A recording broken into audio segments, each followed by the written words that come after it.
Elon Musk, Jeff Bezos, Bernard Arnault, Sal Altman. Sur le papier, ces gens sont extrêmement riches et pourtant, ils croulent sous les dettes.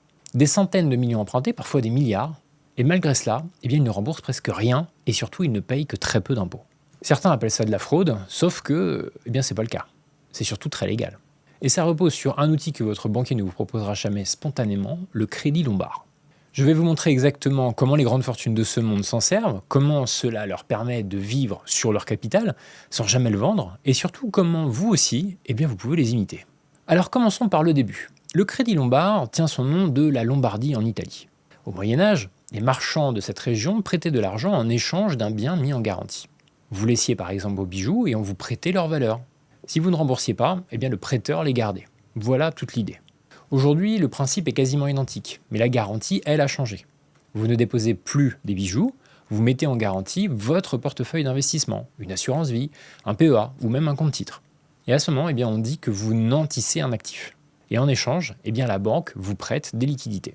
La différence avec un crédit classique, elle est fondamentale. Pour un crédit immobilier, la banque regarde vos revenus, votre salaire, votre taux d'endettement. Pour un lombard, elle s'en moque presque complètement. Ce qu'elle regarde, c'est votre patrimoine, la valeur de ce que vous mettez en gage. Vous pouvez très bien avoir un salaire modeste et débloquer plusieurs centaines de milliers d'euros, simplement parce que vous avez en face un portefeuille solide. Alors la vraie question, c'est combien vous pouvez emprunter. Et là, tout va reposer sur un seul ratio.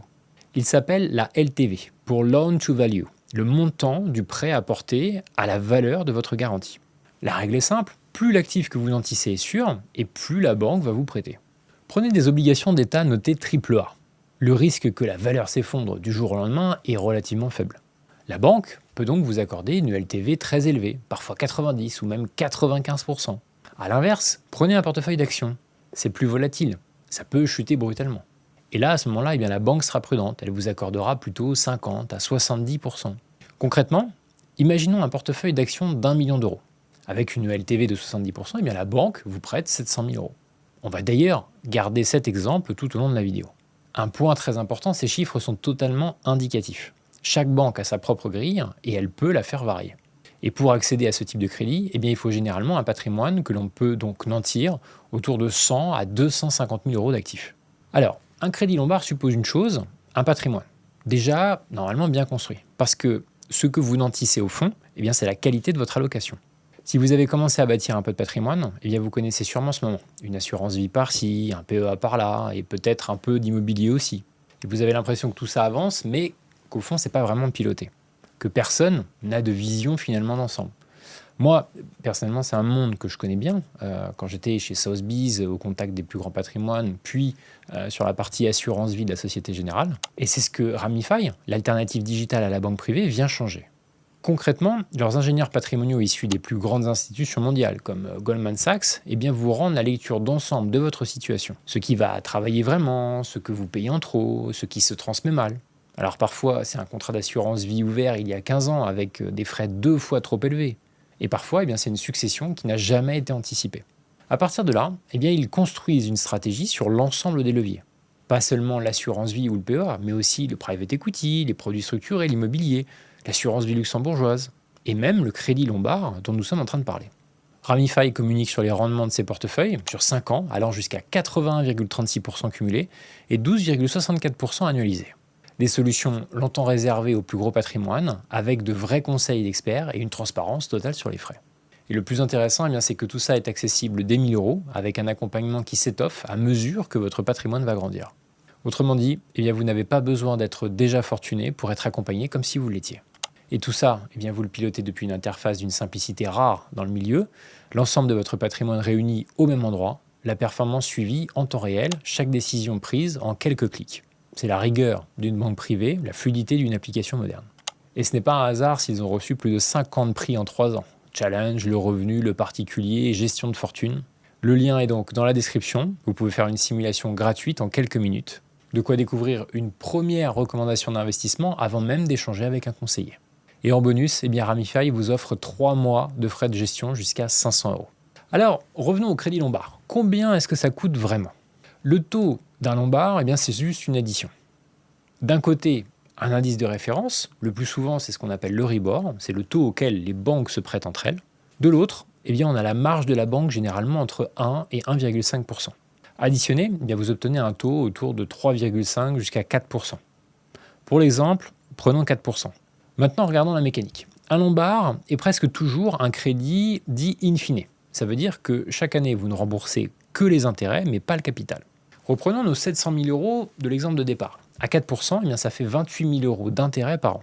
Le capital, lui, eh bien, vous le remboursez d'un coup à la fin, et souvent au bout de 5 ans. Et certaines banques privées proposent même un lombard sans échéance. Tant que vous payez les intérêts, eh bien, vous gardez le capital indéfiniment. Alors oui, un crédit in fine coûte plus cher en intérêt qu'un amortissable classique. Et c'est là que le raisonnement peut basculer. Si votre portefeuille rapporte plus que le taux du crédit, mettons 8% de rendement contre 4% d'intérêt, eh bien vous encaissez la différence. Vous restez investi d'un côté, votre capital continue de travailler, et vous n'avez pas à vendre pour vous financer. Et maintenant, on arrive à la vraie raison, celle pour laquelle les grandes fortunes adorent le lombard, ce n'est pas le taux, c'est l'impôt. Reprenons le premier principe. En France, dès que de l'argent passe d'une société vers vous, personne physique, eh bien il est taxé. Vous versez un salaire, impôt sur le revenu, jusqu'à 45% plus les cotisations. Vous versez des dividendes, eh bien depuis 2026, flat tax, elle est passée à 31,4%. Vous vendez des actions avec une plus-value, eh bien c'est cette plus-value qui est taxée et elle est aussi à 31,4% sur un compte titre. Bref, consommer votre capital ou vos revenus, eh bien ça se paye. Sauf dans un cas, le crédit. Quand vous empruntez, vous ne touchez pas à un revenu, vous contractez une dette. Et on ne peut pas vous taxer sur de l'argent que vous devez. C'est logique, un emprunt c'est un passif, pas un gain. Donc vous voyez où je veux en venir. Reprenons notre portefeuille. Il vaut aujourd'hui 1,5 million d'euros, dont 500 000 euros de plus-value. Vous voulez financer un projet, par exemple des travaux, un achat, peu importe. La première option, bien vous vendez et vous déclenchez immédiatement l'impôt sur les plus-values. Deuxième option, eh bien vous nantissez et vous empruntez à 4%, zéro impôt. Et détail assez savoureux, eh bien ces plus-values latentes, celles que vous n'avez pas réalisées, eh bien elles font monter la valeur de votre garantie. Autrement dit, plus votre portefeuille grimpe, plus vous pouvez emprunter. Là où le fisc voit une plus-value à taxer, eh bien la banque voit une garantie à financer. Et c'est ça le secret, c'est vivre sur son capital, mais sans jamais le vendre. Alors maintenant, soyons honnêtes, parce que la plupart des vidéos s'arrêtent au rêve. Moi, je vais vous montrer les deux limites, et c'est réellement un vrai risque. La première limite, on vous dira qu'il faut se verser un tout petit salaire pour échapper à la taxe des rentiers. C'est vrai, mais c'est mal expliqué. Cette taxe, c'est la cotisation subsidiaire maladie. En 2026, elle ne vous concerne que si vous cumulez deux choses, des revenus d'activité inférieurs à 9 612 euros et des revenus du capital supérieurs à 24 030 euros. Il suffit d'un revenu d'activité au-dessus de ce seuil pour en sortir complètement. La deuxième limite, et elle est récente, pour les très gros patrimoines qui vivent uniquement de leur capital, eh bien l'État a mis en place la CDHR, la contribution différentielle sur les hauts revenus. Reconduite en 2026, le principe, eh bien, c'est qu'au-delà de 250 000 euros de revenus fiscal pour une personne seule, eh bien 500 000 euros pour un couple, eh bien vous devez payer un impôt d'au moins 20%. Le zéro impôt à vie, en France, a donc désormais un plancher. Et enfin, le vrai risque, eh bien, vos actions servent de garantie. Si elles chutent, la banque tire la sonnette d'alarme. Sur nos 700 000 euros du début qui ont été empruntés, si le portefeuille descend vers 875 000 euros, le premier palier, eh bien la banque vous demande de remettre de l'argent ou de rembourser une partie. S'il continue de chuter vers 780 000, eh bien elle peut liquider littéralement vos positions. C'est-à-dire vendre vos actions au pire moment pour se rembourser elle-même. Et en cas de crash violent, eh bien vous pouvez tout perdre et devoir encore de l'argent. Et ça, on ne vous le dit jamais. Le lombard, c'est pas gratuit, c'est un levier. Et un levier, eh bien, ça amplifie dans les deux sens. Alors parlons maintenant du niveau encore au-dessus, parce que le lombard seul, c'est déjà puissant, mais combiné à une holding, eh bien, ça change de dimension. L'idée, ça va être la suivante. Vous logez vos investissements dans une société.